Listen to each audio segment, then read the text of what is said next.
First of all అందరికీ thanks అండి. మన వీడియోని చూస్తున్నందుకు.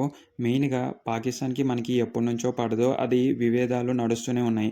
బట్ ఎప్పుడైతే పహల్గామ్ మీద అటాక్ చేశారో ఆ విభేదాలనేవి ఇంకా ఎక్కువయ్యాయనైతే చెప్పుకోవాలి. మన టూరిజంని హిందువుల, ముస్లింల వేరు చేసి యుద్ధం ప్రకటించినప్పుడు మన వాళ్ళ రక్తం మరిగిపోయిందనైతే చెప్పుకోవాలి.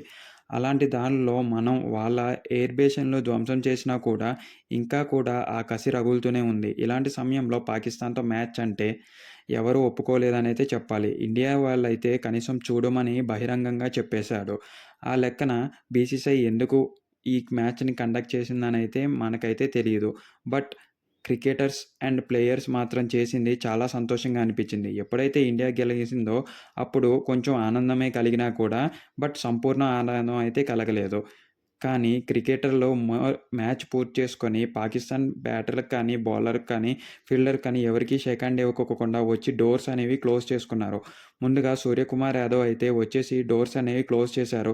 మ్యాచ్ అయిపోయాక గంభీర్ మరియు సూర్యకుమార్ యాదవ్‌లు ఇలాగన్నారు. "మేము దేశం కోసం ఏదైనా చేస్తాం. కానీ మా వృత్తి ప్రకారం ఆడాల్సి వస్తుంది.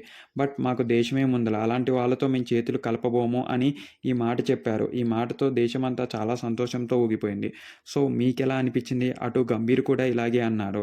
"మాకు దేశమే ముఖ్యం. బట్ ఇటువైపు మేము ఆడాల్సి వస్తుంది. కానీ పహల్గామ్ మా రక్తంలో ఎప్పుడూ ఉంటూనే ఉంటది. మేమెప్పుడూ గుర్తు చేసుకునే ఉంటాము. మా దేశమే ముందు" అని చెప్పారు. ఇది చాలా గర్వమైన వ్యాఖ్యలనైతే నేనైతే చెప్తున్నాను. ఈ వ్యాఖ్యలిన్న తర్వాత నాకు చాలా ఆనందంగా కలిగింది. మీకైతే ఎలా అనిపిచ్చింది? అండ్ మన ఛానల్‌ని సపోర్ట్ చేయండి గైస్. కిందున్న టెలిగ్రామ్ ఛానల్‌లో కూడా జాయిన్ అవ్వండి.